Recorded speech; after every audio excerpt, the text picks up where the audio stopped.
Season की starting में जुनहो और स्काया गिलियन में पहुंच चुके होते हैं। जहां पहुंचने के बाद वो गिलियन के लॉर्ड यानी कि गिलियन से मिलने के लिए जाते हैं, जहां जाके वो सीमस का इलाज कर सके। स्काया ये दुनिया देख के काफी खुश थी क्योंकि यहाँ पर काफी मैजिकल चीजें थी। वहीं जुनहो बताता है कि अगर तुम चाहो तो यहाँ के मैजिक टावर से मिल सकती हो। मैंने सुना है कि वो 9 हेवंस के बराबर है। वो दोनों थोड़े समय बाद ही गिलियन के घर के सामने पहुँच जाते हैं, जहाँ उनकी मुलाकात होती है फिविर से। फिविर स्काया को पहचान जाता है क्योंकि ऑब्वियसली स्काया भी 5 हीरोज में से एक है। वहीं जुनहो फिविर का इंट्रोडक्शन स्काया से कराता है। थोड़े समय बाद वो लोग मिलते हैं गिलियन से, जहाँ गिलियन जुनहो से पूछता है कि आखिरकार वो इतने कम समय में स्काया को कैसे जानता है, क्योंकि स्काया तो अभी हाल ही में आजाद हुई है। जिस पे जुनहो कुछ जवाब नहीं देता और इन बातों को टालते हुए पूछता है कि इस वक्त सीमस कहाँ पर है। थोड़े समय बाद वो दोनों मिलने जाते हैं सीमस से, जहाँ सीमस की हालत पहले से काफी बेहतर थी। सीमस कहता है मैं भी एक आर्कमेज बनना चाहता था, पर मेरी इस बीमारी की वजह से लगता है मैं कुछ नहीं कर पाऊंगा। स्काया कहती है इसके लिए माफ करना, पर शायद तुम्हारे मैजिक सर्किट सही नहीं है। सीमस कहता है ठीक है, मैं अपने आप को तुम्हारे हवाले छोड़ता हूँ। जिसके बाद स्काया सीमस के मैजिक सर्किट को ठीक करने लगती है और कहती है मुझे इसमें लगभग 20 मिनट लगेंगे। स्काया 20 मिनट तक सीमस के अंदर मौजूद डेमोनिक एनर्जी को निकालने लगती है और 20 मिनट बाद सीमस के सारे मैजिक सर्किट्स स्टेबल हो जाते हैं। बाद में गिलियन जुनहो और स्काया को थैंक्स बोल रहा होता है और कहता है सीमस का सपना था कि वो भी एक आर्कमेज बने, तो मिस स्काया इस पे आपकी क्या राय है। जिस पे स्काया बताती है कि वो अब आर्कमेज नहीं बन सकता। माना कि उसके सारे मैजिक सर्किट स्टेबल हो चुके हैं, बट मैजिक सर्किट्स बिल्कुल क्लोथिंग की तरह होते हैं और अगर एक बार उनमें कोई गड़बड़ हो जाए तो उन्हें ठीक करना बहुत ही मुश्किल होता है और सीमस के केस में ऐसा पॉसिबल नहीं है। गिलियन कहता है तो इसका मतलब जो जुनहो ने कहा था वो सही था, इसके पीछे फिंड्स का ही हाथ है। स्काया कहती है हाँ ये तो है, क्योंकि मैंने सीमस के अंदर डेमोनिक एनर्जी को महसूस किया। गिलियन कहता है मुझे नहीं पता कि ऐसा कहना चाहिए या नहीं, पर प्लीज सभी फिंड्स को मार डालना जिन्होंने सीमस के सपने को तोड़ के रख दिया और उसका बदला लेना। जुनहो कहता है ठीक है, और तभी अचानक उसके सिस्टम पर एक नया क्वेस्ट आ जाता है, जिस क्वेस्ट के अकॉर्डिंग उन्हें उस फिंड को मारना है जिसने सीमस को पॉइजन दिया था। थोड़े समय बाद स्काया और जुनहो एक जगह पर बैठे हुए होते हैं, जहाँ जुनहो स्काया को एक मैजिक बुक देता है, जिस पे स्काया कहती है मुझे लगता है इससे ज्यादा जरूरत तुम्हें इसकी, इससे तुम्हारी स्ट्रेंथ डबल हो जाएगी। जुनहो पूछता है ऐसे कैसे। स्काया बताती है तुम्हें वो टेक्निक याद है जो मैंने तुम्हें बताई थी, यानी कि बूस्टर। तुम उसका इस्तेमाल तो सही से कर पा रहे हो, पर वो ज्यादा टाइम तक चलती नहीं। तो अगर तुम अपने आप को परफेक्ट करो और किसी तरह से बूस्टर के साथ साथ उसके कूल डाउन टाइम को भी मैनेज कर लो, तो मुझे लगता है ओवरलॉक टेक्निक की वजह से तुम आसानी से और भी फास्ट और भी ताकतवर हो सकते हो। जुनहो पूछता है ये ओवरलॉक टेक्निक क्या है, जिस पे स्काया बताती है कि तुम बस इतना समझो कि बूस्टर की वजह से तुम्हारा बॉडी बहुत ज्यादा हीट हो जाता है, तो अगर तुम फ्रोस्ट की वजह से उस हीट को कैसे भी करके कंट्रोल कर सको तो तुम आसानी से लंबे समय तक बूस्टर का इस्तेमाल कर पाओगे, और अगर तुम इसे परफेक्टली मास्टर कर लो फिर तो सारी प्रॉब्लम ही खत्म। खैर ये तो तुम पर है कि तुम इसे कब तक मास्टर करते हो और कैसे मास्टर करते हो। इसके बाद स्काया वहाँ से जाने लगती है। जुनहो पूछता है तुम कहाँ जा रही हो, जिस पे स्काया बताती है मैं हो सकता है अभी स्पिरिट रेल में जाऊँ फ्रोस्ट स्पिरिट से मिलने के लिए। जुनहो कहता है उनकी भी प्राइवेसी होती है, तुम ऐसे ही नहीं जा सकती, बट स्काया वहाँ से चली जाती है। थोड़े समय बाद फ्रोस्ट कहती है मुझे लगा था ये एक आर्कमेज है, पर ये तो जादू टोना कर रही है। जुनहो बताता है नहीं ऐसा नहीं, ये सब चीजें भी आर्कमेज के ही अंडर आती है। खैर जहाँ तक मुझे पता है वो अभी स्पिरिचुअल रियल में नहीं गई होगी। इस वक्त वो खुद को ताकतवर बनाने पर ज्यादा फोकस करेगी, क्योंकि वो एक ऐसी लड़की है जो किसी का भी उधार अपने ऊपर नहीं रहने दे सकती, और उसे पता है कि इतने दिन से यानी कि इतने महीनों से मैं ही अपने कंधों पर सभी को आजाद करने की जिम्मेदारी लेके घूम रहा हूँ, तो मुझे पूरी उम्मीद है कि वो भी रुकने वाली नहीं है। खैर मैं भी नहीं रुकने वाला। मुझे अपनी नॉर्मल स्ट्रेंथ पर आने के लिए अभी 150 पॉइंट्स की जरूरत है, तो मैं नहीं चाहता कि मेरी वजह से उसे बैक ऑफ करना पड़े, इसीलिए मैं भी पूरा जी जान लगा के ताकतवर बनूंगा। सीन शिफ्ट होता है, हम देखते हैं फर्स्ट फ्लोर का सीन, जहाँ जुनहो इस वक्त नोया से मिलने के लिए आया था, बट उसकी मुलाकात होती है पाल्मो। जुनहो पाल्मो को अपना टूटा हुआ आर्मर दिखाता है और उसे रिपेयर करने के लिए बोलता है, बट क्योंकि वो आर्मर ड्रैगन के बोन से बना हुआ था इसीलिए वो आर्मर अब रिपेयर नहीं हो सकता। पाल्मो कहता है ठीक है मैं बना तो दूंगा, बट इसमें मैं कुछ चेंजेस करना चाहता हूँ, अगर तुम चाहो तो। जुनहो कहता है हाँ ठीक है कोई बात नहीं। पाल्मो बताता है उसके लिए मुझे मिथ्रिल की जरूरत पड़ेगी, जो कि इस वक्त हमारे पास नहीं है और मार्केट में भी बहुत ही कम मिलता है। जुनहो को याद आता है कि उस फिंड ने जो गेट तोड़ा था वो गेट मिथ्रिल का बना था, इसलिए वो पूछता है तुम्हें कितनी मिथ्रिल की जरूरत पड़ेगी, जिसपे पाल्मो बताता है जितनी मिल जाए बेहतर है। जुनहो कहता है ठीक है फिर मैं ले आऊंगा। थोड़े समय बाद जुनहो उस टूटे हुए गेट से मिथ्रिल ले आता है, जो देख के पाल्मो काफी हैरान होता है क्योंकि जुनहो बहुत ज्यादा मिथ्रिल लेकर आया था। पाल्मो पूछता है इतना मिथ्रिल तुम्हें मिला कहाँ से। जुनहो कहता है मिल गया कहीं से, बस ये बताओ इतना काफी होगा या नहीं। पाल्मो बताता है ये तो बहुत ज्यादा है, अब मैं उस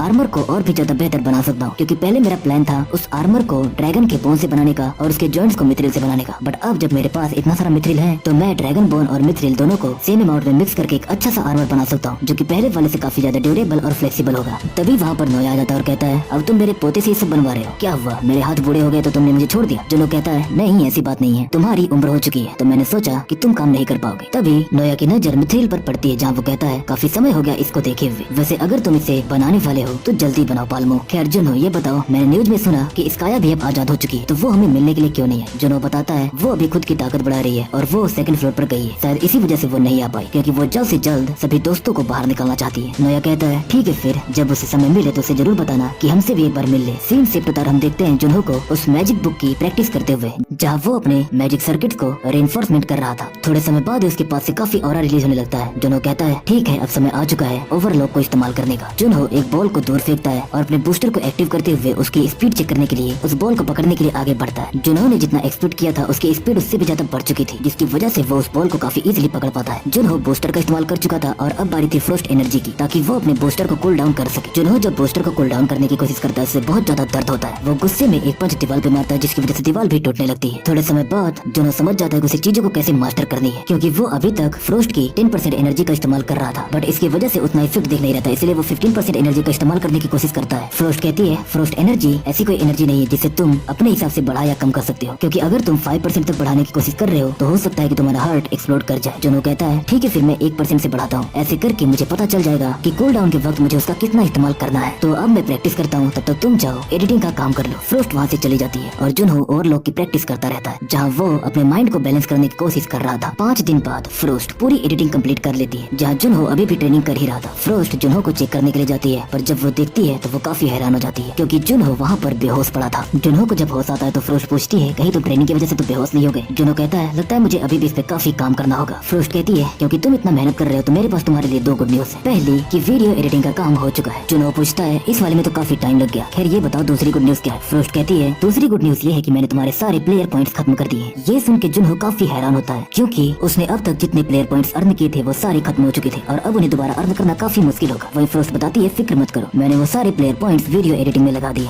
और ये मेरी गारंटी है कि इस वीडियो से तुम्हें इसका 10 गुना ज्यादा मिलेगा। खैर ये अभी अपलोड हो रही है। जुनहो कहता है ठीक है कोई बात नहीं। जब वीडियो अपलोड हो जाती है तभी जुनहो की कम्युनिटी पर स्काया का मैसेज आता है और जब जुनहो स्काया के फॉलोअर्स देखता है तो उसके होश उड़ जाते हैं, क्योंकि एक ही हफ्ते में स्काया के 1.4 मिलियन फॉलोवर हो चुके थे। जुनहो कहता है माना कि वो 5 हीरोज में से एक है, पर फिर भी मैं इधर इतनी मेहनत से वीडियोस बना रहा हूँ और मेरे फॉलोअर्स ही नहीं बढ़ रहे और उसके सिर्फ एक हफ्ते में इतने सारे फॉलोअर। फ्रोस्ट कहती है फिक्र मत करो तुम्हारे भी तो 7000 फॉलोअर्स हैं। जुनहो कहता है मैं इतने दिनों से मेहनत कर रहा हूँ, उसके हिसाब से तो 7000 उसके सामने कुछ भी नहीं है। फ्रोस्ट कहती है फिक्र मत करो मैंने बोला ना, क्योंकि सिर्फ इस एक वीडियो से ही तुम्हारे फॉलोअर्स बढ़ने वाले। ये वीडियो #1 पे रैंक करेगी। जुनहो सोचता है #1 इस वर्ल्ड में पूरे 8.4 बिलियन पीपल्स हैं और ऑलमोस्ट उनमें से 50% के अप्रोक्स प्लेयर्स हैं, तो उनसे कम्पीट करके #1 पर आना काफी मुश्किल होगा और ऊपर से हमेशा टॉप 100 में गिल्ड के ही लोग रहते हैं। वीडियो अपलोड होने के बाद फ्रोस्ट कहती है हम इसे अब 10 मिनट बाद चेक करेंगे, देखते हैं लोगों का रिस्पॉन्स कैसा है। वही जुनहो स्काया की वीडियोस को देखने लगता है, जहाँ वो फिंड्स को बहुत ही आसानी से हंट कर रही थी, वो भी अपने मैजिक का इस्तेमाल करते हुए। थोड़े समय बाद ही 10 मिनट बीत जाता है और जब वो वीडियोस को देखने वाले थे तो फ्रोस्ट की एक्सपेक्टेशन थी कि वो वीडियो कंफर्म #1 पे रैंक करेगी, बट उन्हें पता चलता है कि वो वीडियो 43 रैंक पर है, जो देख के फ्रोस्ट काफी नाराज होती है, क्योंकि कमेंट्स के हिसाब से तो उसे और भी बेटर परफॉर्म करना चाहिए था। जुनहो पूछता है इससे हमें कितने प्लेयर पॉइंट्स मिले हैं? फ्रोस्ट बताती है ऑलमोस्ट 40k के अराउंड। मैंने एक्सपेक्ट किया था कि इसे ज्यादा मिलेंगे, पर खैर इतने से ही काम चलाना पड़ेगा। जुनहो कहता है इतना बहुत है, अब मुझे नहीं लगता कि मुझे प्लेयर पॉइंट्स की फिक्र करने की जरूरत है और अभी तो सिर्फ 10 ही मिनट हुए, अभी आगे और भी व्यूज बढ़ेंगे। सीन शिफ्ट होता है, हम देखते हैं डोक्का बाय गिल्ड का सीन, जहाँ एक बंदा डोक्का बाय गिल्ड के लीडर यानी कि किम को जुनहो के बारे में सब कुछ बता रहा होता है, जितने इन्फॉर्मेशन उसने कलेक्ट की थी। किम कहता है एक ऐसा प्लेयर जिसने हाल ही में डेब्यू किया हो, वो एक अनाथालय में पला और उसका रिकॉर्ड भी काफी क्लियर है। ये थोड़ी अजीब बात है, कुछ तो गड़बड़ है इसमें। सामने वाला बंदा कहता है मिस जुहा जब प्लेयर्स ये जुनहो को रिक्रूट करने के लिए गई थी तो उनकी दोस्ती काफी हो गई है, तो हम वहाँ से उसे अपने गिल्ड में रिक्रूट कर सकते हैं। किम कहता है अगर ऐसी बात है तो जुहा के थ्रू उसे ये बताओ कि हम हाल ही के रेड में उसकी मदद चाहते हैं, जिसके बाद वो बंदा चला जाता है। किम सोचता है एक प्लेयर जिसने हाल में ही डेब्यू किया वो अचानक इंस्पेक्टर का साथी बन गया, और सिर्फ साथी ही नहीं बल्कि इतना भरोसेमंद कि इंस्पेक्टर अपनी जगह उसे भेज रहा है। इसमें कुछ तो गड़बड़ है, मुझे पूरी नजर रखनी हो। सीन शिफ्ट होता हम देखते हैं दोबारा से जुनहो को ट्रेनिंग करते हुए, जहाँ अभी भी एक हफ्ता बीत चुका था। जुनहो ट्रेन करते करते अब अपने ओवरलॉक और बूस्टर दोनों को अराउंड 40 मिनट तक इस्तेमाल कर सकता था। फ्रोस्ट पूछती है इतना तो काफी होना चाहिए, जिसमें जुनहो कहता है नहीं, अगर मैं इससे भी ताकतवर हो सकता हूँ तो मुझे इतने पे ही नहीं रुकना है। थोड़े समय बाद ही वो लोग अपने वीडियो की व्यूज और प्लेयर पॉइंट्स को देखते हैं, जहाँ उन्हें पता चलता है कि वो प्लेयर पॉइंट अब अराउंड 45 के हो चुका है, जितना कि उन्होंने एक्सपेक्ट किया था। तभी अचानक फ्रोस्ट को कुछ महसूस होता है और वो खुद को हाइड कर लेती है, जिसे सिर्फ जुनहो ही देख पा रहा था। और तभी वहाँ पर आती है स्काया। स्काया जुनहो की तारीफ करती है कि वो सिर्फ 2 हफ्तों में ही ओवरलॉक को इतना बेटर वे में इस्तेमाल कर पा रहा है, तो अब उसे थोड़ा होल्ड बैक करना चाहिए। जिस पर जुनहो कहता है नहीं, मैं अभी रुक नहीं सकता। तभी अचानक एक मेड आके जुनहो को बुलाती है और कहती है कि लॉर्ड उसे रिवॉर्ड देना चाहते हैं, वो भी कोबोल्ड्स की हंटिंग से रिलेटेड। जुनहो जब वहाँ पर जाता है तो उसकी मुलाकात सीमस से भी होती है, जहाँ सीमस की सोच अब बदल चुकी थी। अब वो एक आर्कमेज नहीं बल्कि अपने पिता की तरह एक लॉर्ड बनना चाहता था। जुनहो कहता है कि मुझे लगा ऑलरेडी मुझे रिवॉर्ड मिल चुका है, जिस पे गिलियन कहता है नहीं ऐसा नहीं है, वो रिवॉर्ड तो सिर्फ सीमस को ठीक करने के लिए था। कोबोल्ड की रेड में तुमने जो मदद की उसके लिए एक अलग रिवॉर्ड है। गिलियन जुनहो को एक बर्फ का बना हुआ सेब देता है, जिसे देख के पहले जुनहो को यकीन नहीं होता और वो कंफर्म करता है कि क्या सच में ये देना चाहते हो। गिलियन कहता है हाँ। सीन शिफ्ट होता है और थोड़े दिनों बाद जुनहो उस सेब को कंज्यूम कर जाता है, जिसके बाद उसके सभी स्टैट 10 पॉइंट से बढ़ जाते हैं एंड मैजिक स्टैट 15 पॉइंट से, और अब वो ओवरलॉक को और भी बेटर वे में इस्तेमाल कर पा रहा था। जुनहो के पास अभी तक उसका वो आर्मर भी आ चुका था जो कि पाल्मो ने एक बेल्ट के रूप में बनाया था। वो बेल्ट एक बहुत ही सिंपल और नॉर्मल दिखने वाला बेल्ट था जिसे जुनहो हमेशा पहन के रख सकता है और जब वो चाहे तब वो उस बेल्ट के थ्रू ही उस आर्मर को समन कर सकता है, जिसकी वजह से वो आर्मर हमेशा उसी के पास रहेगा। पाल्मो ने ये भी कहा था कि अगर ये टूट जाए तो दोबारा इसे ठीक करवाने के लिए आ जाना, पर कोशिश करना कि ये टूटे ना। जुनहो जब उस आर्मर को पहनता है तो अपनी स्वॉर्ड से प्रैक्टिस करने स्टार्ट कर देता है और फिर बहुत ही स्मूथली एक कैंडल को भी काटता है, जिसके बाद वो कहता है सिर्फ 3 दिनों में ही वो बर्फ का श्राप मुझसे हट जाएगा, जिसके बाद मैं गिलियन में वो खत्म करूंगा जिसकी मैंने शुरुआत की थी। गिलियन के बाहर पहाड़ों पर एक बंदा होता है जो कहता है हमारा टारगेट कैसल को छोड़ चुका है। सीओ जुनहो नॉर्दर्न गेट से वहाँ पर आया था। फाइनली 1.5 महीने बाद ये कमीना हमारे हाथ लग रहा है। एक बंदा पूछता है इसका या किलीलैंड का क्या, जिसपे एक बंदा कहता है 3 हफ्ते पहले ही जुनहो ने उसे गिलियन में एस्कॉर्ट किया। वहीं एक बंदा कहता है मैंने उसकी कम्युनिटी अकाउंट को चेक किया, जिसके बाद मुझे इतना पता चला कि इस वक्त इसकाया एम्पायर के ईस्ट में ओलोंग फॉरेस्ट में है। ऑल्दो वो एक आर्क में जो तो मुझे नहीं लगता उसे यहाँ पर पहुँचने में 1 मिनट से भी ज्यादा समय लगेगा। वही पहला बंदा बोलता है इससे फर्क नहीं पड़ता जब तक वो रियलाइज करे कि उससे पहले ही हम प्लेयर सीओ जुनहो को मार चुके होंगे। हमने वैसे भी काफी समय बर्बाद कर दिया है, तो चलो अब हंट स्टार्ट करते हैं। सीन शिफ्ट होता हम देखते हैं जुनहो को जो कि इस वक्त हंटिंग के लिए जा रहा था, जहाँ उसकी मुलाकात कुछ वोल्फ से होती है। वो पहले बिना बूस्टर और बिना ओवरलॉक के ही उन वोल्फ पर हमला करता है, जहाँ वो एक वोल्फ को पकड़ता है, उसे घुमाता है और स्लो करके एक पंच मारता है जो कि फर्स्ट रिकॉर्ड भी कर लेती है। जुनहो कहता है अभी तो मैं यहाँ पर हंटिंग करना शुरू कर रहा हूँ, वो तो तुम लोगों की किस्मत खराब है कि मेरा पहला शिकार तुम ही बन रहे हो। दूसरी तरफ वो चारों फिंड्स जो कि जुनहो को मारने के लिए आए थे वो अपने सामने एक बंदे को पाते हैं। उनका लीडर कहता है हम यहीं से शुरू करने वाले। नीलो और सीसो तुम एक अच्छी पोजीशन देखकर इस पर हमला कर दो और तुम भी तैयार हो जाओ। वो सभी लोग काल साइनर के लिए कर रहे थे। वहीं उनका लीडर सोचता है सीओ जुनहो सच बताऊं तो तुम बस एक सीढ़ी हो, हमारा गोल तो कुछ और है। हमारा गोल है स्वॉर्ड मास्टर किम वू जुंग को मारना। सच बताऊं तो काल साइनर जो कि इतना अग्रेसिव था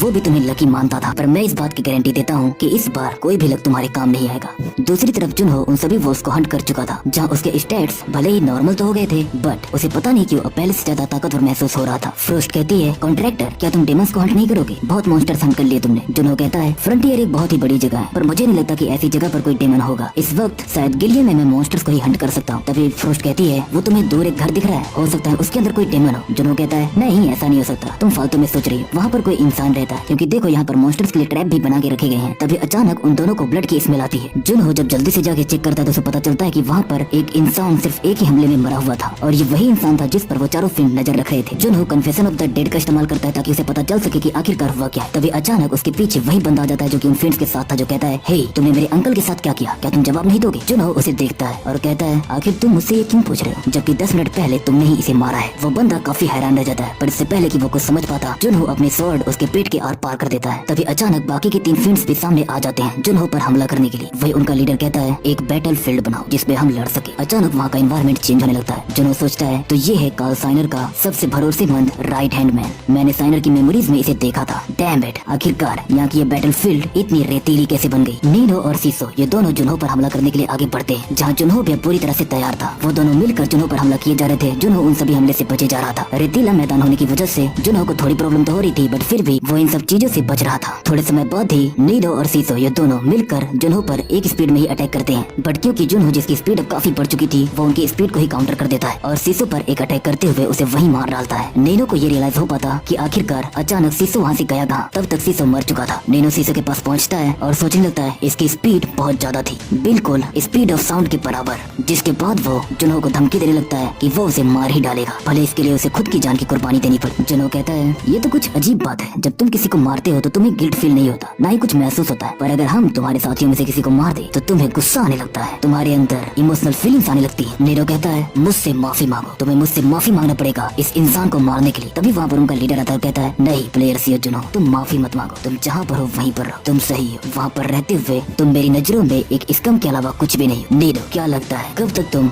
विदाउट सीसो के इस मैग्नेटिक फील्ड को ऑपरेट कर पाओगे। नीनो कहता है लगभग 10 मिनट तक। तभी उनका लीडर कहता है ठीक है, इतना काफी होना चाहिए। नीनो जुनहो पर हमला करना स्टार्ट करता है, जहाँ वो इस बार आसमान से कई सारी डैगर से अटैक करता है, बट जुनहो अपने बूस्टर को 63% तक ले जाता है और बहुत ही इजीली उन सभी डैगर्स को डॉज करके और कट करके उस अटैक को नाकाम कर देता है। वहीं नीनो काफी भड़का हुआ था, जहाँ वो दोबारा हमला करता है और कहता है चलो देखते हैं आखिरकार तुम इस बार कैसे डॉज करते हो। बट तभी जुनहो इस्तेमाल करता है शैडो शिफ्टिंग का, जिसके बाद वो नीनो के बैक साइड पे आ जाता है और उस पर हमला करके उसे मार डालता है। जुनहो वहीं पर नहीं रुकता, वो उनके लीडर पर भी हमला करने के लिए आगे बढ़ता है। उनका लीडर कहता है मैं नर्क में तुम्हारा इंतजार करूंगा, जिसपे जुनहो कहता है आखिर मैं नर्क में क्यों जाऊंगा। जुनहो के पंच में इतनी ताकत थी कि सिर्फ उस एक ही पंच में उनके लीडर का सर फट जाता है, बट जुनहो वहीं पर नहीं रुकता, वो उसे साउंड की स्पीड से वहीं पर घसीटना शुरू करता है। है, जिसके बाद वो अपने ओवरलॉक को ऑलमोस्ट 64% तक यूज करने लगता है, जिसकी वजह से उसका कंट्रोल उस पे से हट जाता है। बट तभी वहाँ पर स्काया आ जाती है और ओवरलॉक को स्लो डाउन कर देती है। जुनहो पूछता है तुम यहाँ पर कैसे? स्काया कहती है मैंने तुम्हें कॉइन दिया था ना, एक्चुअली उसमें मैंने थोड़ा मैजिक भी दिया था ताकि मुझे पता चल सके कि तुम पर मैजिक से हमला कौन कर रहा है। तो चलो पहले देखते हैं इनकी यादों में कन्फेशन ऑफ द डेड की मदद से। तभी स्काया की नजर फ्रोस्ट पर जाती है और उसे देखते ही वो उसे गले से लगा लेती है। फ्रोस्ट कहती है तू हटो मुझसे। एक होटल में स्काया और जुनहो बात कर रहे होते हैं, जहाँ जुनहो बताता है कि माउंटेन्स में अभी भी डेमंस की एक एसोसिएशन है जिसमें अभी एक फील्ड बचा हुआ है। स्काया पूछती है क्या हमें उसे हंट डाउन करना चाहिए? जुनहो कहता है नहीं, अभी इस वक्त हम दोनों अपने वीक स्टेट में हैं, तो मुझे नहीं लगता कि उससे पंगा लेना चाहिए। पहले तो मुझे अपने लेवल्स अप करने हैं, ओवरलॉक को मास्टर करना है, तो मुझे उन सब पर ही फोकस करना पड़ेगा। तब तक तुम इन छोटे मोटे फ्रेंड्स को संभालती रहना। स्काया कहती है पर जहाँ तक मुझे पता है कि वो एसोसिएशन के मेंबर्स अगले 5 दिनों में ही वहाँ से चले जाएंगे। जुनहो कहता है तो ठीक है, हमारे पास 5 दिन है, उसके बाद हम दोनों खुद ही उन पर हमला कर देंगे, पर तब तक मुझे छुप के रहना होगा। स्काया कहती है ठीक है, मैं तुम्हारे लिए कैसा पोषण बना दूंगी जिसकी वजह से तुम्हें कोई पहचान ही नहीं पाएगा, तो तुम्हें बस एक्टिंग करनी होगी। जुनहो कहता है ये काफी अच्छा है, मैं इसे ही ट्राई करना चाहूंगा। रात को जुनहो हंटिंग करने के लिए एक जंगल में जाता है जहाँ पर उसकी मुलाकात स्टील बियर से होती है। जुनहो जब उस पर हमला करता है तो वो ओवरलॉक का 15% यूज कर रहा था, पर फिर भी वो उस स्टील बियर को मार नहीं पा रहा था क्योंकि उस बियर का आर्मर बहुत ही ज्यादा हार्ड था। इसी वजह से जुनहो अपने फुल पोटेंशियल का इस्तेमाल करता है और फिर कई सारे स्टील बियर्स को मार डालता है। इन सब में उसे काफी समय लग जाता है। वही फ्रोस्ट बताती है कॉन्ट्रैक्टर, लगता है इस जगह पर समय से पहले ही पूरा चांद निकल जाता है। जुनहो जब उस चांद को देखता है तो वो समझ जाता है कि आज ही वो रात है जब उसे माउंटेन्स में जाना है। जुनहो जाता है स्काया से मिलने के लिए, जहाँ जाने के बाद स्काया उसे पोषण देती है जिससे कि जुनहो अपना भेष बदल सके। स्काया ये भी बताती है कि अगर कोई प्रॉब्लम हो तो बेझिझक मुझे बताना, मैं तुम्हारी मदद करने आ जाऊंगी। जुनहो कहता है फिक्र मत करो, मैं मैनेज कर लूंगा। सीन शिफ्ट होकर हम देखते हैं जुनहो को, जो कि कार्ल साइनर की ही राइट हैंड जिसका नाम गूफ था, उसी का भेष लेकर उन फ्रेंड्स के इलाके में गया था। वहाँ पर जाने के बाद वो एक्टिंग करने लगता है एज अ गूफ ताकि किसी को उस पर डाउट ना हो। तभी वहाँ पर उनका लीडर वांग आता है जिसने कई सारे लोगों को वहाँ पर बुलाया था ताकि वो एक डंजन रेड को सक्सेसफुली एक्सिक्यूट कर सके। जुनहो भी यानी कि गूफ भी उसे देखता है और समझ जाता है कि ये इंसान आगे चल के उसके लिए खतरा बन सकता है। वही वांग बताता है कि अब जब सभी लोग तैयार हैं तो इस रेड को स्टार्ट किया जाए। सीन शिफ्ट होकर हम देखते हैं उन सभी को एक गेट के सामने, जिसके अंदर एंटर होते ही वो सभी लोग अलग अलग जगह पर टेलीपोर्ट हो जाते हैं, जिसके बाद उन्हें रियलाइज होता है कि ये शायद मेज गेट था जिसकी वजह से सब अलग हो गए। जुनहो 2 लोगों के साथ था जो कि एक दूसरे से ही बहस किए जा रहे थे कि आखिरकार हम अब करें क्या, क्योंकि अगर हम वांग के साथ होते तो शायद जिंदा बच जाते, पर ऐसे में थोड़ा मुश्किल है। वही जुनहो उन सभी को इग्नोर करते हुए आगे बढ़ने लगता है, जिसे देखकर वो दोनों भी उसके पीछे आते हैं। जुनहो कैसे भी करके वांग की एबिलिटीज के बारे में जानना चाहता था, क्योंकि अगर वो उसकी एबिलिटीज के बारे में जानेगा तो हो सकता है वो उसे और भी आसानी से हरा सके। और जुनहो जो कि अभी तक कर्स ऑफ डॉन के अंडर ही सफर कर रहा था, जिसकी वजह से अभी तक उसकी सारी एबिलिटीज 50% रिस्टोर नहीं हुई थी, तो इसीलिए वो उन दोनों को अभी अपनी सारी एबिलिटीज शो करके मारना नहीं चाहता था। जुनहो इंतजार कर रहा था एक अच्छे मौके का, और तभी वो उन दोनों से कहता है थोड़ा अपने पीछे देखो। जैसे ही वो दोनों अपने पीछे देखते हैं वहाँ पर उन्हें दिखता है वॉल मैंटिस। वो मैंटिस आते ही एक बंदे को खा जाता है। वही जुनहो को मौका मिल चुका था इन दोनों से वांग की एबिलिटीज के बारे में पता करने का, वो भी डेड ऑफ कन्फेशन का इस्तेमाल करते हुए। इसीलिए जुनहो डार्कनेस का इस्तेमाल करते हुए वहाँ पर एक और वॉल बना देता है, जिसकी वजह से मैंटिस उसकी तरफ नहीं आ पाता और वो दूसरी लड़की को भी खा जाता है। जुनहो को पता था कि ये एक वॉल मैंटिस है, तो अगर वो अपने सामने वॉल बनाएगा तो ये मैंटिस उसे इग्नोर करते हुए चला जाएगा, और बिल्कुल वैसा ही होता है। जुनहो जब डार्कनेस से उस वॉल को वहाँ से हटाता है तो उसे वहाँ पर एक डेड बॉडी दिखती है, जिस पर वो कन्फ्यूजन ऑफ डेड का इस्तेमाल करता है और उसे पता चलता है वांग की एबिलिटीज के बारे में। वांग की एबिलिटीज मोस्टली ब्लड मैनिपुलेशन और एक्सप्लोजन की थी। जुनहो को ये भी पता चलता है कि ये एक ए टायर की एबिलिटी। वही दूसरी तरफ वांग, जिसके साथ में 2 और लोग थे, वो सभी लोग एंटर होते ही समझ जाते हैं कि ये एक बेज द्वारा बनाया गया गेट है, और इसीलिए आते ही सब लोग अलग हो गए। और क्योंकि इन्हें बॉस मॉन्स्टर से लड़ना है तो इन्हें सबकी जरूरत पड़ेगी, जिसकी वजह से वांग और उसके सभी साथी मिलकर बाकी बचे हुए लोगों को ढूंढने लगते हैं। बट जब वो अलग अलग जगहों पर ढूंढना स्टार्ट करते हैं तो उन्हें वहाँ पर सिर्फ लाशें ही मिलती। वो हैरान थे कि आखिरकार एक वॉल मैंटिस इतने सारे लोगों को कैसे मार सकता है, वो भी ऐसे प्लेयर्स को जिनके लेवल 90 से ऊपर थे। वांग कहता है ऐसा तो नहीं हो सकता कि एक वॉल मैंटिस हमारे सभी साथियों को मार डाले, क्योंकि अभी तक ऑलमोस्ट 25 से भी ज्यादा लोग मारे जा चुके हैं, तो इसका मतलब जरूर हमारे ही बीच में कोई कतार है। वही वांग का ही एक साथी कहता है मैं अपनी एबिलिटी इंस्टिंक्ट का इस्तेमाल करते हुए ये पता करने की कोशिश करता हूँ कि आखिरकार वो है कौन। दूसरी तरफ जिन्होंने अभी तक कई सारे लोगों को मार डाला था, जिनके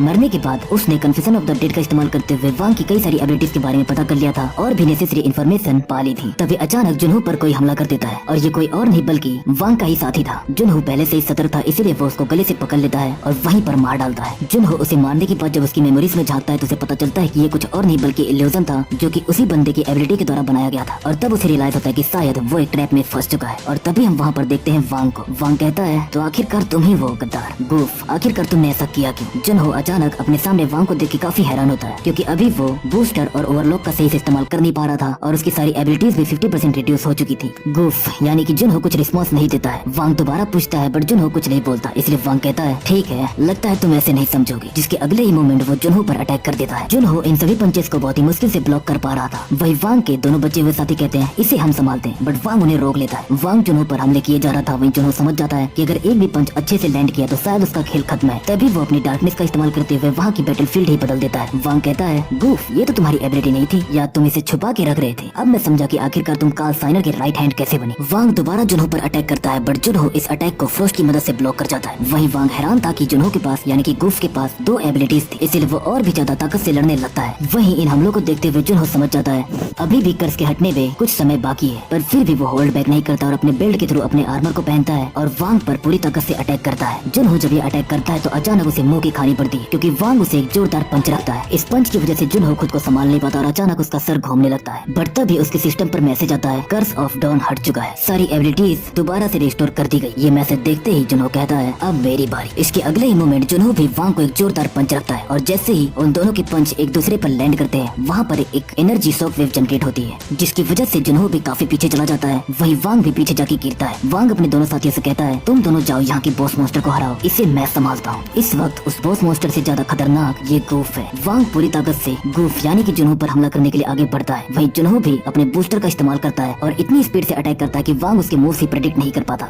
अगले ही सेकंड वो वहाँ की पूरी फील्ड ही बदल देता है, जिसके बाद वांग को बर्फ में जमाते हुए वो उस पर कई सारे अटैक्स लैंड करता है। और जब वांग ऑलमोस्ट फिनिश होने वाला था तो जुनहो फाइनल अटैक लैंड करता है और उसके पूरे शरीर को ब्लास्ट कर देता है। इधर दूसरी तरफ वांग के दोनों साथी बॉस को हराने के लिए आ गए थे, जहाँ आने के बाद उन्होंने बहुत ही आसानी से किंग मैंटिस को मार डाला था। वहीं वो लड़की कहती है मुझे नहीं लगता कि वांग उस गूफ से हारने वाले हैं, तुम्हें क्या लगता है? बट जैसे ही वो पलट के देखती है वो दूसरा बंदा बर्फ में जमा हुआ था और इससे पहले कि वो कुछ समझ पाती वो भी बर्फ बन जाती। तभी वहाँ पर जुनहो आता है और उन दोनों को द डार्क सेंटिनल से पूरी तरह से निकल जाता है। देन वो वोलमेंटिस क्वीन को फ्रोज करके उसे मारने के बाद उसका कोर एज अ रिवॉर्ड अपने पास रख लेता है। फ्रोस्ट जब उस कोर को देखती है तो वो काफी हैरान होती है और पूछती है क्या हर एक मॉन्स्टर के पास ये कोर होता है? जुनहो कहता है हाँ होता है, तुम्हारे पास भी तो था। तभी फ्रोस्ट कहती है क्या मेरे पास भी कोर था, पर मुझे इसके बारे में नहीं पता था, एडमिनिस्ट्रेटर ने तो इसके बारे में कुछ भी नहीं बताया था। जुनहो कहता है तुम किसकी बात कर रही है? ग्रे की। तभी फ्रोस्ट को अपनी एक मेमोरी याद आती है जहाँ पर उसका पूरा निफ्लेम तबाह हो चुका था और उससे एडमिन आके बताता है कि वो उसके लिए कुछ करे, जिसके अगले ही मोमेंट फ्रोस्ट की ये मेमोरी भी चली जाती है। जुनहो कहता है खुद पर ज्यादा लोड मत दो, जब तुम्हें अच्छे से याद आ जाए तब बता देना, हो सकता है शायद तुम्हारी स्पिरिट रैंकिंग बढ़ी है, इसी वजह से तुम्हारी याददाश्त हल्की हल्की वापस आ रही है। वही जुनहो जब आगे जाता है तो उसे रूम रिवॉर्ड भी मिलता है, जहाँ पर उसे 100 गोल्ड मिलते हैं जो कि उसकी करेंसी में ऑलमोस्ट 1 बिलियन होंगे, एंड एक स्किल बुक भी मिलती है जिस बुक में वोलमेंटिस की स्किल थी, जिसका इस्तेमाल करते हुए जुनहो अब अपने स्किल्स को मर्ज कर सकता है, जिसके बाद जुनहो खुद को एज अ डार्कनेस मर्ज कर देता है और अब वो डार्कनेस के थ्रू ट्रेवल कर सकता है, यानी कि वो चाहे तो डार्कनेस की मदद से किसी भी वॉल के दूसरी तरफ जा सकता है, वो भी बिना किसी रुकावट के। जुनहो इस स्किल को पाके काफी खुश होता है। थोड़े समय बाद जब वो बाहर आता है तो उसे वहाँ पर स्काया दिखती है। जुनहो पूछता है स्काया तुम क्या कर रही हो? स्काया बताती है वेल मैं यहाँ पर ड्रिलिंग कर रही थी ताकि मैं डंजन को तोड़कर तुम्हारी मदद करने आ सकूं। जुनहो कहता है अब उसकी कोई जरूरत नहीं है। स्काया पूछती है ये बताओ फ्रोस्ट स्पिरिट कहाँ पर है? जुनहो कहता है वो तो इस वक्त मेरे सर पर सो रही है। स्काया ये सुन के काफी हैरान होती है कि स्पिरिट्स भी सोती हैं। थोड़े समय बाद वो दोनों बात कर रहे होते हैं, जहाँ जुनहो अभी तक कन्फेशन ऑफ द डेड का इस्तेमाल करते हुए जितनी इन्फॉर्मेशन मिली थी वो सारी स्काया को बताता है। वो बताता है कि फिन्स के ही ऑर्गेनाइजेशन में 6 स्क्वाड्रंस हैं जो कि ऑलमोस्ट 6 गिल्ड्स को राइवल कर सकते हैं। हर एक स्क्वाड में ज्यादा फिन्स तो नहीं है, बट जितने भी हैं वो इंडिविजुअली काफी ताकतवर है। उनकी 6 स्क्वाड्रन यानी कि pride, despair, wrath, silence, gluttony और स्लोथ, और एक को तुम्हें मेंशन करना भूल ही गया, एक्चुअली उनकी 7 स्क्वाड्रंस हैं, जिसमें से ये आखिरी वाली हमारे लिए और भी बड़ा खतरा बन सकती है, यानी कि एनवी। हर एक स्क्वाड में एक इंडिविजुअल पावरफुल लीडर है, और अगर बात की जाए वांग की तो वो प्राइड स्क्वाड से था, वो भी सिर्फ एक मेंबर। जुनहो ये भी बताता है कि उसे उसकी मेमोरीज के थ्रू पता चला है कि प्राइड स्क्वाड पोर्ट लेन में एक ऑपरेशन करने वाली है, वो भी 2 महीनों में, तो अभी उसके पास इनफ टाइम है प्रिपेयर करने के लिए। वहीं स्काया बताती है उसे डोका बाई गिल्ड से इनविटेशन आया था, बस थोड़ी बातचीत करने के लिए। जुनहो पूछता है कि मुझे भी चलना चाहिए, जिसपे स्काया कहती है फिक्र मत करो, मैं रहमदत नहीं हूँ, अगर कुछ गड़बड़ हुई तो मैं संभाल लूंगी। जिसके बाद स्काया वहाँ से चली जाती है। तभी जुनहो के सिस्टम पर मैसेज आता है और उसे पता चलता है कि ये मैसेज जूहा के अकाउंट से आया था, पर एक्चुअली में ये मैसेज किम ने भेजा था।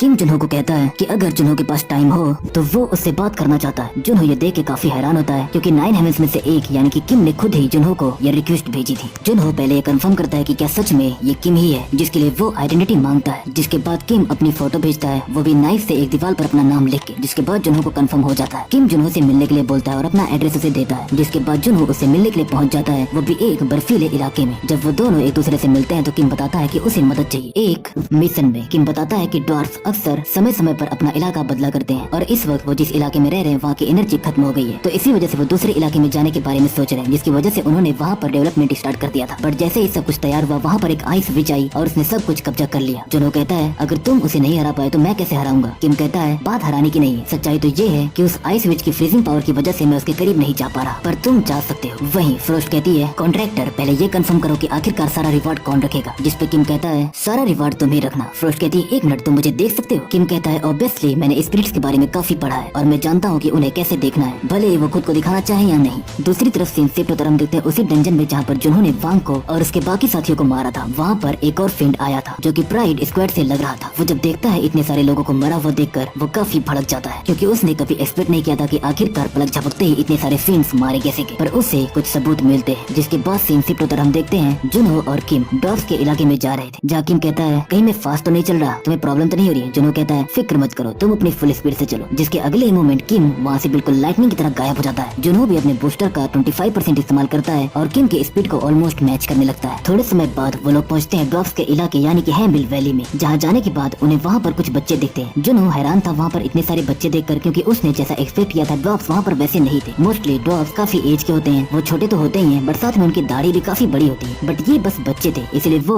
उन बच्चों से बच्चों की तरह बातें करने लगता है। जिसके बाद सामने वाला बच्चा कहता है, थोड़ा तमीज से, तुम्हें पता भी है मैं लगभग तुमसे 200 साल बड़ा हूँ। वहीं किम कहता है, माफ करना, तुम्हें पहले बताना चाहिए था, असल में यही ड्वार्फ है और ये है ग्राहम, इनके लीडर। जुनो काफी हैरान होता है क्योंकि ये तो बिल्कुल इंसानों की तरह थे। वहीं थोड़े समय बाद ग्राहम, जुनो और किम बात कर रहे होते हैं, जहाँ ग्राहम कहता है, अगर किम तुम्हें यहाँ पर लेकर आया है तो जरूर तुम काफी काबिल होगे, तुम फिक्र मत करो, हम तुम्हें आइस रेजिस्टेंस का जितना हो सकेगा उतना सपोर्ट देंगे, तो तुम बस बिना उस जगह को डिस्ट्रॉय किए हुए हमारी उस जगह को हमें वापस लाके दे दो। जुनो कहता है, मैं श्योर तो नहीं हूँ बट मैं कोशिश करूंगा। ब्राहम कहता है, अगर तुमने ये कर दिया तो मैं यहाँ पर खुद अपने हाथों से तुम्हारे लिए एक वेपन बनाऊंगा। जुनो कहता है, ठीक है, मैं उसे वापस तो ले आऊंगा बट इसकी गारंटी नहीं दे सकता कि उस नई बनी हुई जगह को डिस्ट्रॉय करूंगा या नहीं। सीन शिफ्ट पर हम देखते हैं किम और जुनो ये दोनों नए बने हुए हैमिल वैली की तरफ बढ़ रहे होते हैं, जहाँ उन्हें रास्ते में एक बड़ा सा येती मिलता है, बट किम उस येती को कुछ ही सेकंड्स में कई टुकड़ों में काट डालता है। थोड़ा आगे जाने के बाद वो लोग न्यू हैमिल वैली में पहुंच जाते हैं, जिसके अंदर एंटर होने से पहले किम कहता है, मैं इसके आगे नहीं आ सकता, इसके आगे जाते ही मेरी बॉडी मूव करना बंद कर देती, पूरा शरीर बर्फ में जमने लग जाता है, इसी वजह से मैंने तुम्हें बुलाया। जुनो कहता है, ठीक है, इसके आगे का मैं संभाल लूंगा। जिसके बाद जुनो अंदर एंटर हो जाता है। अंदर एंटर होते ही उसे वहाँ पर कुछ बांसी यानी कि घोस्ट दिखते हैं जो उसे अंदर जाने से रोक रहे थे, बट जुनो उन्हें इग्नोर कर देता है। वहीं फ्रोस्ट काफी डर रही थी, वो कहती है, अगर तुम चाहो तो हम यहाँ से वापस चल सकते हैं। जुनो कहता है, क्या बात है, फ्रोस्ट क्वीन कैसे डर सकती है, कहीं ऐसा तो नहीं कि तुम आइस विच से डर रही हो? फ्रोस्ट कहती है, ऐसा कभी नहीं हो सकता, चलो आगे चलो। जैसे ही वो दोनों थोड़ा आगे जाते हैं, जुनो यही सोच रहा था कि आइस विच के पास कोई ह्यूमन बॉडी नहीं, तो अगर वो अपनी डार्कनेस का इस्तेमाल करे तो वो आइस विच को डैमेज दे सकता है। बट तभी उसके सामने आइस विच आ जाती, जिसे देख के जुनो बिना रुके उस पर अटैक कर देता है और उसे डार्कनेस के थ्रू पूरी तरह से निगलने वाला होता है। जिसके बाद आइस विच मर जाती और ये जगह सेफ रहती। बट तभी अचानक आइस विच बताती है कि असल में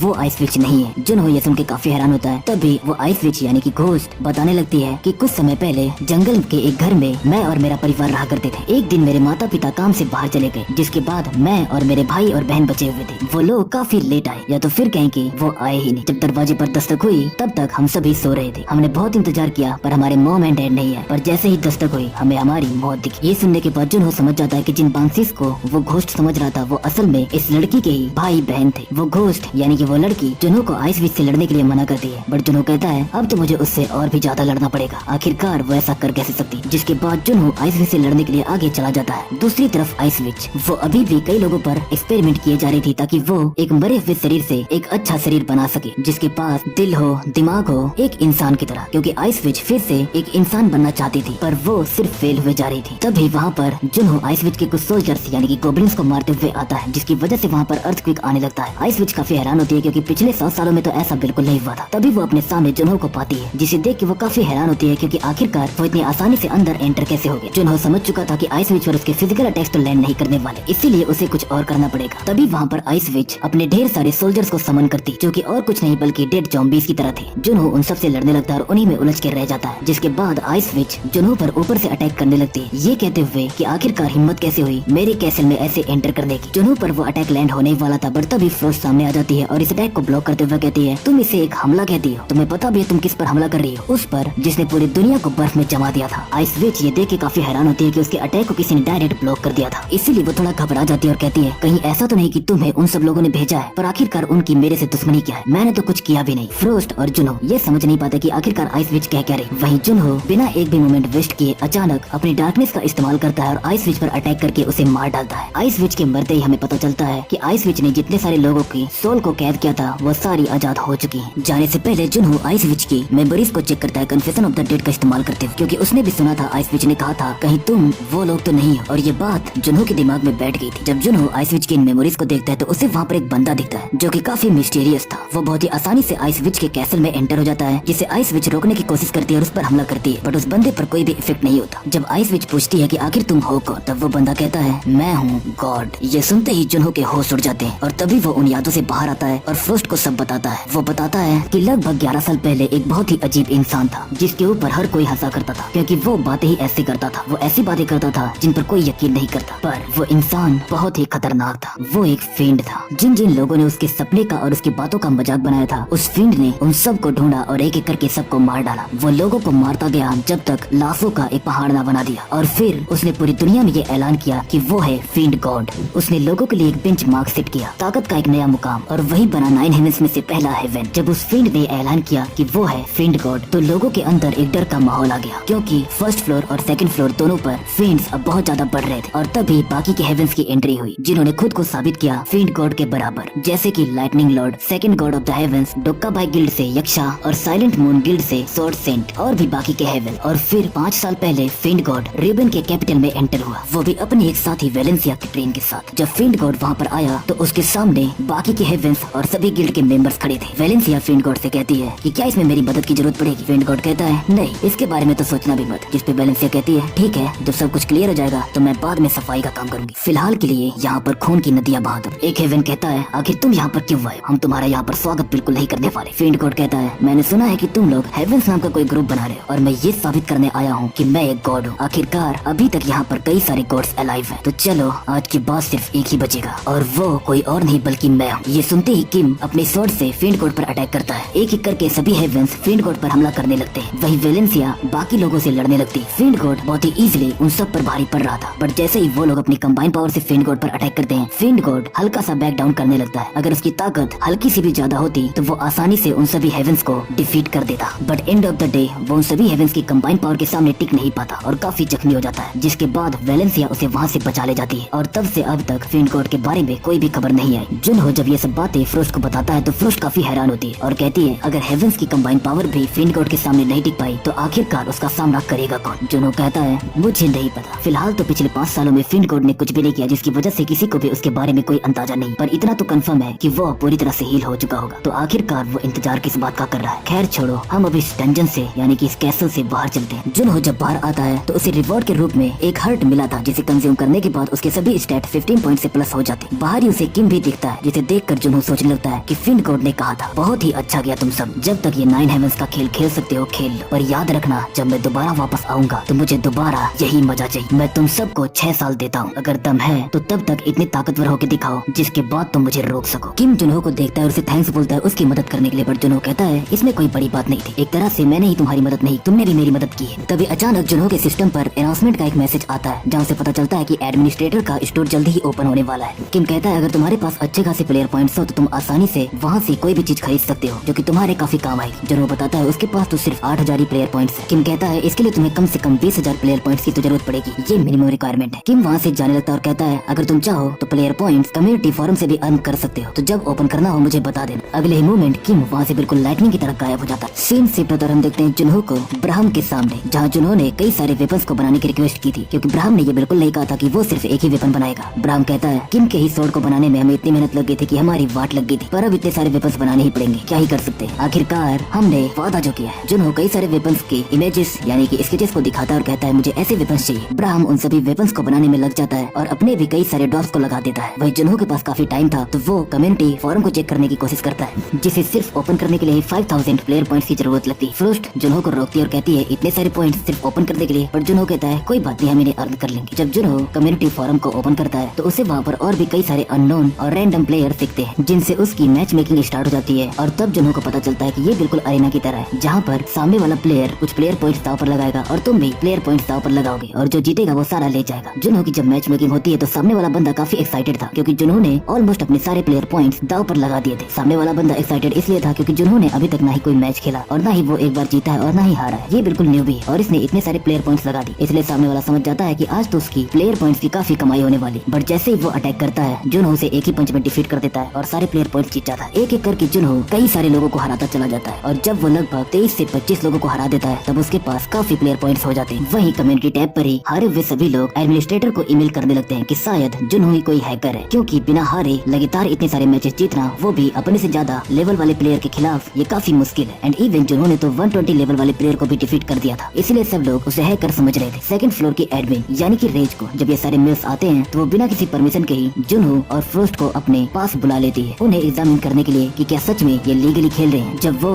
जुनहो को एग्जामिन करती है तो उसे पता चलता है कि एक्चुअली में जुनहो ही इंस्पेक्टर है, जिसकी एज ऑलमोस्ट 50 ईयर्स हो चुकी है। बट क्योंकि ये आइस में फ्रोजन था, इसी वजह से ये इतना एज का लगता नहीं। इंस्पेक्टर को देख के रेज काफी खुश होती है, क्योंकि उसे यकीन नहीं हो रहा था कि उसकी मुलाकात इंस्पेक्टर से हो रही है, उन 5 हीरोज में से एक जिन्होंने फर्स्ट फ्लोर के बॉस मोस्टर को डिफीट किया था। बॉस मोस्टर वर्ड सुनते ही फ्रोस्ट काफी घबरा जाती है, क्योंकि एक्चुअली में डिफीट होने वाली तो वही थी। वहीं जुनहो को पता चलता है कि हर एक फ्लोर पर बॉस मोस्टर ऑड नंबर में लगभग होते हैं, जैसे कि फर्स्ट फ्लोर पर अगर बॉस मोस्टर है तो सेकंड फ्लोर पर नहीं होगा, वो थर्ड पर होगा, और अगर थर्ड पर है तो फोर्थ पर नहीं होगा, फिफ्थ पर होगा। इसी वजह से जुनहो को कंफर्म हो जाता है कि सेकंड फ्लोर पर तो कोई बॉस मोस्टर नहीं है। रेज को जब ये पता चलता है कि जुनहो इंस्पेक्टर है तो वो उसे एग्जामिन नहीं करती, क्योंकि ये तो उसे भी पता था कि इंस्पेक्टर आसानी से उन सबको हरा सकता है, इसलिए वो उन्हें जाने देती है। बट जाने से पहले वो ये कहती है कि कुछ ही समय में एडमिन का स्टोर ओपन होने वाला है, तो अगर तुम्हारे पास 8 लाख पॉइंट्स हो तो तुम यहाँ से कुछ काम की चीजें खरीद सकते हो। जुनहो समझ जाता है कि उसे कैसे भी करके 8 लाख पॉइंट्स तो अर्न करने ही पड़ेंगे, इसलिए वो दोबारा अरेना में उतरता है। सेम शिफ्ट होकर हम देखते हैं जुहा को, जहाँ उसे भी इस बात का पता लगता है कि कोई एक प्लेयर है जिसे सभी लोग हैकर बोल रहे हैं, और वो अरेना में सभी को कंटिन्यूसली हराते चला जा रहा है। जुहा जब वहाँ पर चेक करने के लिए आती है तो अचानक ना चाहते हुए भी उसकी मैच मेकिंग जुनहो से हो जाती है। वो दोनों एक दूसरे को क्लियर नहीं देख पा रहे थे, क्योंकि ये सिस्टम ही ऐसा था कि सामने वाला प्लेयर सामने वाले को क्लियरली देख न सके। बस उन्हें इतना पता था कि सामने एक प्लेयर है। जुहा जुनहो को नहीं पहचान पा रही थी और जुनहो जुहा को, क्योंकि वो दोनों एक दूसरे के लिए अननोन थे, इसलिए वो दोनों लड़ना शुरू करते हैं। जहाँ जुहा स्टार्टिंग में काफी भारी पड़ रही थी, वो जुनहो पर हमले किए जा रही थी और जुनहो बहुत ही मुश्किल से उन सभी अटैक्स को सिर्फ ब्लॉक कर रहा था। बट जब जुनहो जुहा के साथ खेलना बंद करता है तो वो बहुत ही आसानी से जुहा पर एक फैटल अटैक लैंड करता है, जिसकी वजह से जुहा काफी घायल होती है। जुहा को पता था कि सामने वाला प्लेयर एक न्यूबी है, इसलिए वो होल्ड बैक कर रही थी, पर अब वो भी अपनी फुल पोटेंशियल पर लड़ना स्टार्ट करती है। बट जुनहो भी डार्कनेस की मदद से लड़ना स्टार्ट करता है, और क्योंकि उन दोनों की फाइटिंग स्टाइल काफी सेम थी, इसी वजह से दोनों एक दूसरे को टक्कर दे रहे थे। But end of the day Zuha की फाइटिंग स्टाइल इंस्पेक्टर की कॉपी थी, और उसे ना पता होते हुए भी वो इस वक्त इंस्पेक्टर से ही लड़ रही थी। इसी वजह से इंस्पेक्टर यानी कि जुनहो काफी इजीली जुहा को डिफीट कर देता है, और उसे बताता भी है कि उसकी फाइटिंग स्टाइल में प्रॉब्लम क्या थी। जिसपे जुहा पूछती है आखिर इससे तुम्हारा क्या मतलब है, मतलब तुम मुझे ये सब क्यों बता रहे। जिसपे जुनहो कहता है कुछ खास नहीं, बस तुम्हारी आवाज सुन के लगा तुम काफी क्यूट हो। जिसके बाद जुनहो वो मैच जीत कर अरेना से वापस आ जाता है। वापस आने के बाद जब जुनहो बैठकर अपने प्लेयर पॉइंट्स को चेक कर रहा था, तभी अचानक एडमिन उसे दोबारा बुला लेती है, क्योंकि स्टोर ओपन हो चुका था। जुनहो काफी हैरान होता है, क्योंकि एडमिन ने बिना परमिशन के उसे बुला लिया, जबकि उसने कुछ किया भी नहीं था। एडमिन कहती है तुम्हारे पास 8 लाख पॉइंट्स है, तो अब इनमें से जो चाहिए वो रख लो। जुनहो चीजों की तलाश करने लगता है, जहाँ पहले उसे एक एलेक्सर दिखता है, बट एडमिन उसकी कुछ डिसएडवांटेजेस बताती है, जिसकी वजह से जुनहो वो नहीं लेता। दिन उसे और भी सारी चीजें दिखती हैं जिसे जुनहो लेना तो चाहता था, बट एडमिन उसे इशारों में रोकती रही थी। वो क्लियरली नहीं बोल रही थी, क्योंकि एक तरह से अगर वो क्लियरली जुनहो को मना करे और उसे कोई एक यूनिक चीज दे तो उसके ऊपर के फ्लोर्स को ये जरूर पता चल जाएगा, जिसके बाद उसे उन सबको जवाब देना पड़ेगा। दौड़ते हुए जुनहो एक जगह पर जाता है जहाँ पर उसे 2 चीजें दिखती, जो कि फ्रोस्ट और डार्कनेस से सिमिलर थी, और क्योंकि जुनहो के पास यही दोनों एबिलिटीज हैं, वो उन दोनों को ही पिक कर लेता है, और वो दोनों का total cost 8 lakh player points था। उसे पिक करने के बाद जुनहो वहाँ से चला जाता है, और जब वो एडमिन के स्टोर से वापस आता है तो वो डार्कनेस के लिए उस हर्ट को कंज्यूम कर जाता है, जिसे कंज्यूम करते ही उसके स्टैट्स काफी बढ़ जाते हैं, ऑलमोस्ट 50 पॉइंट्स। एंड अब वो इतना कैपेबल हो चुका था कि वो अपने सभी पिछले वर्जन्स को टक्कर दे सके, यानी कि अब जुनहो इंस्पेक्टर से कुछ हद तक ज्यादा ताकतवर हो चुका था। तो अब जुनहो के पास एक मौका था अपने एक और साथी को आजाद करने का, बट उसे ये नहीं समझ में आ रहा था कि आखिर वो आजाद किसे करे, और साथ में ये भी प्रॉब्लम थी कि अगर वो किसी को आजाद करेगा तो 1 महीने के लिए उसके सारे स्टैट्स 50 पॉइंट से डिक्रीज हो जाएंगे। बट तभी वहाँ पर स्काया आती है, जो कि काफी भड़की हुई थी, क्योंकि वो अभी सिन यानी कि यक्षा से मिलकर आ रही थी, जिसने उसे मीटिंग के लिए बुलाया था। स्काया बताती है कि यक्षा ने उसे कहा कि वो अब फिंड्स की हंटिंग बंद कर दे, और साथ में ही मॉन्स्टर्स और बाकियों की भी। जब स्काया पूछती है ऐसा क्यों, तो यक्षा कहता है ऐसा इसलिए क्योंकि दुनिया अब बदल चुकी है। मुझे पता है कि 25 साल पहले तुम पावर हाउस थी, पर अभी अभी तुम बर्फ के जाल से आजाद हुई, जिसके बाद तुम्हारी ताकत काफी कम हो चुकी है, और अगर तुम हर चीज का वीडियो बना के हर एक फाइट सीन्स को रिकॉर्ड करके कम्युनिटी पर अपलोड करोगी तो हो सकता है तुम्हारे दुश्मनों को तुम्हारी हर एक मूवमेंट और हर एक अटैक के बारे में पता चल जाए। और जैसा कि मैंने कहा कि फिलहाल तुम कोई पावर हाउस नहीं हो और सच्चाई यही है, तो तुम्हें कुछ समय के लिए रुक जाना चाहिए। जो सुन के स्काया वहाँ से चली जाती है। ये कहते हुए कि मेरी इतनी फिक्र करने के लिए लिए थैंक्स, बट मुझे जो करना है मैं कर लूँ। वही यक्षा का ही एक सर्वेंट बोलता है कि मास्टर आपने ऐसा क्यों बोला। इस पे यक्षा कहता है मैंने तो बस सच बताया। इसकाया भले ही वहाँ से चली गई थी बट अभी भी वो मैजिक की वजह से उनकी बातें सुन पा रही थी, इसीलिए वो और भी भड़क जाती है। और जब जुनहो को ये सब बातें पता चलती है तो जुनहो यही कहता है कि यक्षा सही तो बोल रहा था। इसकाया पूछती है तुम किसकी तरफ हो? जुनहो कहता है ऑब्वियसली मैं तुम्हारी तरफ हूँ। थोड़े समय बाद ही ब्राह्मण जुनहो को एक वेपन बना के लाके देता है जो जुनहो को काफी पसंद आता है। वही ब्राह्मण कहता है अभी बाकी के वेपन्स को बनाने में काफी टाइम लगेगा। जुनहो कहता है ठीक है मैं वेट कर लूंगा, क्योंकि जुनहो के पास अभी थोड़ा टाइम था और उसे ये भी पता था कि प्राइड स्क्वाड पोर्ट ट्रेन में एक ऑपरेशन करने वाली है, इसलिए वो वहाँ पर ट्रैप सेट करने के लिए चला जाता है। जब जुनहो वहाँ पर पहुँचता है तो उसे वहाँ पर एक चट्टान दिखता है और एक काफी ऊंची जगह। जुनहो प्लान बनाता है कि ऊंची जगह से वो फाइनल होराइजन का इस्तेमाल करके उन सभी फ्रेंड्स को ठिकाने लगाएगा, और अगर वो फ्रेंड्स यहाँ पर ऑपरेशन करने के लिए आ रहे हैं तो जरूर वो इस चट्टान पर आएंगे, इसलिए वो वहाँ पर गड्ढा करने लगता है ताकि वो एक ट्रैप सेट कर सके। जुनहो जब सारा सेटअप कर लेता है तो तभी उसके सिस्टम विंडो पर एक मैसेज आता है जिसे देख के उसके होश उड़ जाते हैं, क्योंकि वो मैसेज ड्यूको का था और उसमें क्लियरली लिखा था कि गिलबर्ट का बेटा आर्थर खतरे में है। ये मैसेज पढ़ते ही जुनहो बिना समय व्यस्त किए ड्यूको के पास फर्स्ट फ्लोर पर आता है। जुनहो पूछता है कि आर्थर को क्या हुआ? वो तो डस्टंग में था ना। ड्यूको बताता है डस्टंग कोई अच्छी जगह नहीं थी। जुनहो कहता है तो तुमने मुझे ये सब पहले क्यों नहीं बताया? ड्यूको कहता है क्योंकि आर्थर ने मना किया था। क्या तुमने कभी डार्क सेंटिनल्स के बारे में सुना है? ये ग्रुप है जिसे आर्थर ने बनाया था लगभग 10 साल पहले जब वो एक एडल्ट हुआ। जुनहो पूछता है आखिरकार ये सब मुझे अब क्यों पता चल रहा है? ड्यूको कहता है मुझे माफ करना, मुझे तुम्हें सब पहले बताना चाहिए था। जुनहो कहता है तुम्हें अंदाजा भी है तुमने क्या किया? अगर गिलबर्ट उठा और उसे पता चला कि उसके बच्चे को कुछ हो गया तो तुम्हें पता भी है क्या होगा। ड्यूको कहता है आर्थर ने मुझे मना किया था क्योंकि वो तुम पर और बोझ नहीं देना चाहता था, तो इसीलिए प्लीज मुझे माफ करना। और आर्थर भी अब कोई बच्चा नहीं, वो ऑलमोस्ट 30 साल का हो चुका है। लगभग 1 साल पहले ही वो 113 लेवल तक पहुंच चुका था और अभी भी वो डस्टन में ही है जहां वो मार्शल एसोसिएशन के एक एग्जीक्यूटिव को ट्रैक कर रहा था। और आज मुझे आर्थर के थ्रू एक रिपोर्ट मिली। जब जुनहो उस रिपोर्ट को देखता है तो उसे पता चलता है कि एक्चुअली में ये गवर्नमेंट फैक्शन का चीफ है, यानी कि बिल्कुल pride, despair, anger, silence, envy, sloth की तरह ही जो गवर्नमेंट स्क्वाड है उसी का चीफ। ड्यूको पूछता है इससे क्या मतलब है तुम्हारा? फ्रोस्ट बताती है ये फिन्स के 7 फैक्शंस में से एक है और लगता है कि आर्थर उन्हीं में से एक गवर्नमेंट का पीछा कर रहा था। ड्यूको बताता है कि जब उसे रिपोर्ट मिली उसके बाद से अचानक आर्थर से कांटेक्ट बंद हो गया। एंड देन वो आर्थर के घर की हालत जुनहो को दिखाता है, जो देख के जुनहो कहता है जल्दी से स्काया को कांटेक्ट करो और उसे बोलो कि वो जो कुछ भी कर रही है वो सब छोड़ दे और तुरंत यहाँ पर आए। जैसे ही स्काया वहाँ पर आती है वो कहती है मैंने कहा था ना मुझे थोड़ा समय लगेगा, तो आखिरकार तुम इतनी बेसब्र क्यों हो रहे? जुनहो कहता है आर्थर खतरे में है। स्काया पूछती है कौन आर्थर? जुनहो कहता है क्या सच में तुम्हें नहीं पता आर्थर कौन है? स्काया थोड़ा सोचने लगती है और कहती है ओह मतलब गिलबर्ट का बेटा। वेट, तुमने कहा वो खतरे में है? आखिरकार ऐसा कैसे हो सकता है? जुनहो कहता है चलो चलते हैं, मुझे लगता है कि उसके पिता को जगाने का समय आ चुका है। ड्यूको कहता है ये मेरी गलती है कि मैं उसका अच्छे से ध्यान नहीं रख पाया, तो प्लीज आर्थर को सही सलामत वापस ले आना। स्काया कहती है फिक्र मत करो, हम उससे एक खरोच तक नहीं आने देंगे। जुनहो और स्काया ये दोनों स्काया के ही बनाए गए डोमेन में जाते हैं जहाँ पर बाकी के बचे हुए 3 हीरोज के स्टैचूज थे। स्काया कहती है मैं इस बात से तो सहमत हूँ कि हमें गिलबर्ट की बेटी के लिए गिलबर्ट को जगह देना चाहिए, पर क्या तुम सही रहोगे क्योंकि तुम्हारे स्टैट्स फिर से काफी गिर जाएंगे? जुनहो कहता है इससे फर्क नहीं पड़ता, बस अच्छी बात तो ये है कि हाल फिलहाल में मेरे स्टैट्स काफी बढ़े हैं और वैसे भी हमारे पास ज्यादा टाइम है नहीं, तो जल्दी से इसे शुरू करते हैं। जुनहो गिलबर्ट के स्टैचू को टच करता है जहाँ उसे दोबारा सिस्टम पर वही सब मैसेजेस आने लगते हैं कि उसे पेनल्टीज देनी पड़ेगी और उसे काफी ज्यादा पेन भी होगा। जुनहो कहता है गिलबर्ट समय आ चुका है, जाग जाओ। और तभी वो कर्स टूट जाता है, जिसके टूटते ही गिलबर्ट उस बर्फ में से बाहर आता है। वही जुनहो कहता है क्या तुम ठीक हो? गिलबर्ट कहता है मैंने तुमसे कहा था ना कि मेरी हेड को हाथ मत लगाना। स्काया कहती है अच्छी बात तो ये है कि तुम अभी भी बिल्कुल नहीं बदले। गिलबर्ट पूछता है वैसे इस वक्त मैं हूँ कहाँ पर और ये जगह कैसी है, इतनी गंदी? स्काया कहती है ये तुम्हारा ही घर है गधे कहीं के। गिलबर्ट पूछता है बाकियों का क्या हुआ? जुनहो बताता है अभी समय नहीं आया है, अभी तो हम तुम्हें भी नहीं जगाने वाले थे, बट मजबूरी में हमें तुम्हें जगाना पड़ा। तो फिलहाल के लिए इतना ही जान लो कि अभी बस हम 3 ही आजाद हैं, तुम, मैं और स्काया। गिलबर्ट कहता है मैंने आखिरी पलों में तुम पर भरोसा किया था। वेल अच्छा किया था, पर लगता है कि मुझसे थोड़ी सी चूक हो गई। इसके अगले ही मूवमेंट गिलबर्ट अपनी गन को फ्रोस्ट पर एम कर देता है, जो देखते ही फ्रोस्ट काफी घबरा जाती है। गिलबर्ट कहता है मैं कुछ क्लियरली देख तो नहीं पा रहा, पर मुझे यहाँ से काफी ठंड का एहसास हो रहा है, बिल्कुल वैसा ही जैसा एहसास मुझे लगभग 25 साल पहले हुआ था। तभी जुनहो उसे रोक लेता और कहता है रुको शांत, जल्दी में कुछ कर मत देना। गिलबर्ट कहता है तो मुझे क्लियरली सब कुछ बताओ कि आखिरकार यहाँ पे चल क्या रहा है। जुनहो कहता है मैं तुम्हें सच बताऊंगा, पर फिलहाल के लिए उससे भी बड़ी चीज है जो तुम्हें जानना जरूरी है, यानी कि तुम्हारा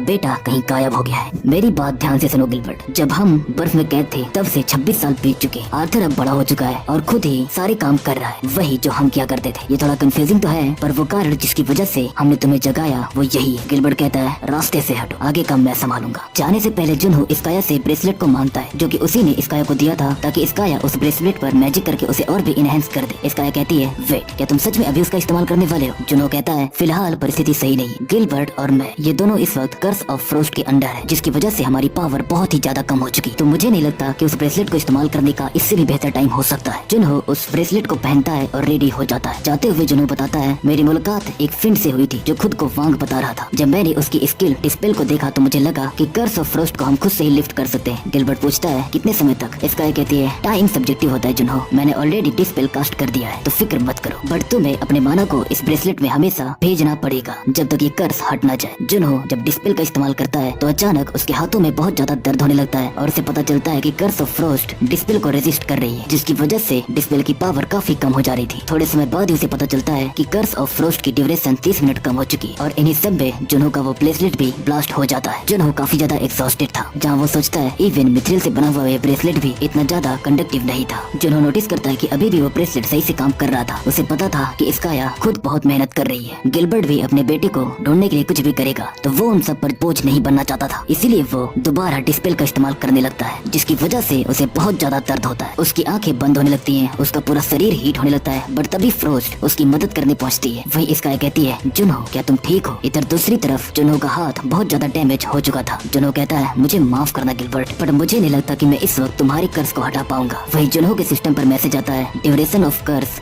ऑफ फ्रोस्ट पूरी तरह से खत्म हो चुका है। स्काई कहती है, इतना काफी है, दोबारा मुझे ऐसे परेशान मत करना। गिलबर्ट कहता है, तुम अपनी फिक्र करो, इस वक्त तुम ज्यादा जरूरी। वही जुनहो अब इंस्पेक्टर के रूप में तैयार था। जुनहो कहता है, मुझे इस कर्स से सिर्फ 2 घंटे की आजादी मिली है, तो हम कैसे भी करके इन 2 घंटों में ही आर्थर को बचाएंगे और उसे फर्स्ट फ्लोर पर लेकर आएंगे। क्या किसी के कोई सवाल है? स्काया कहती है, बिल्कुल नहीं। वही गिलबर्ट भी यही कहता है। स्काया वहाँ पर एक पोर्टल को क्रिएट करती है और कहती है, चलो फिर अब आर्थर को बचा कर लाएं। डस्ट टंग आउटलैंड के बाहरी इलाकों में एक बंदा डैगर लेके तैयार था, जहाँ वो कहता है, इसे पकड़ लो, ऑर्डर है कि इसे कैसे भी करके जिंदा पकड़ना है, ये हमसे बचकर भाग ना पाए। वहीं हम देखते हैं कि आर्थर और उसका एक साथी बचकर भाग रहे थे, जहाँ साथी कहता है, कैप्टन ये एक वार पॉइंट है, आखिरकार अब हम क्या करें? आर्थर कहता है, ज्यादा सोचो मत, जंप कर दो। जैसे ही वो दोनों उसमें जंप करते हैं, अचानक उनके सिस्टम पर मैसेज आता है, वॉच गार्ड ने तुम्हें पहचान लिया है, अब टारगेट की लोकेशन पर मूव किया जा रहा है। अगले सेकंड वो वार्प होके एक दूसरी जगह पर पहुंचते हैं, यानी कि वॉच गार्ड्स के हाइड आउट पर। जब आर्थर हाइड आउट के अंदर जाता है तो उसे वहाँ पर काफी ब्लड फॉग दिखता है, जो कि मिस्टर जांग की एबिलिटी थी। आर्थर कहता है, मिस्टर जांग आखिरकार क्या चल रहा है इधर, और ये दरवाजा ओपन क्यों था? बट तभी उसे कई सारे लोग अपने सामने बंधे हुए दिखते हैं। जहाँ एक बंदा कहता है, तो तुम ही हो इनके कैप्टन। आर्थर कहता है, आखिर यहाँ पर चल क्या रहा है? सामने वाला बंदा कहता है, क्या तुम्हें सच में समझ नहीं आ रहा कि यहाँ पर चल क्या रहा है? जल्द ही फिंड्स यहाँ पर पहुँचने वाले, क्या इतना काफी नहीं है? आर्थर कहता है, 1 मिनट, क्या आखिर तुम हमें धोखा कैसे दे सकते हो?